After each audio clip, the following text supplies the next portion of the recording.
So ayun, good morning guys. So magre-reset tayo ng oil sa ating NMAX B version 1 tsaka belt, i-reset natin. So tatapat lang natin to sa trip 1, then pindutin lang natin to ng mga 3 seconds. Hintayin natin sumabayan, nag back to zero na.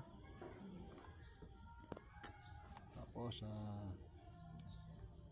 dito sa trip 2 ganun din, tagalin lang natin, na-reset na sa 0.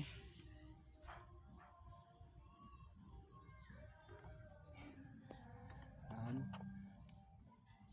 Sa trip tagalan lang din natin.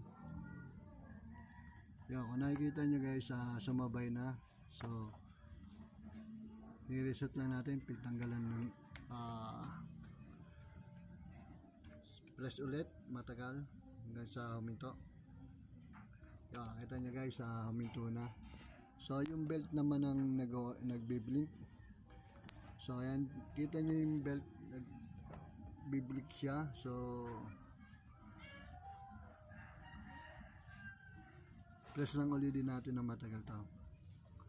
So ayan guys, sumabay na, meron na siyang 26,000. So re-reset lang natin ulit, pindutin lang ulit natin to ng matagal, 3 seconds yan. Yan, okay na guys. So yun, huminto na. So wala na siyang wala na siyang blink, di na nagbi-blink. So okay na siya guys, binalik ko na siya sa odo. Check lang natin, trip 00, trip 1 00, trip 2 00, trip oil 00, B belt 00 na. Then balik na natin sa odo.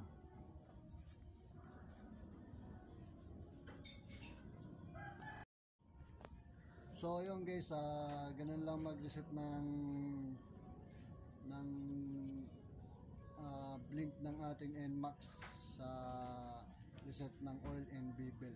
So ganun lang kasimple ang mag-reset. So yun guys, bye bye.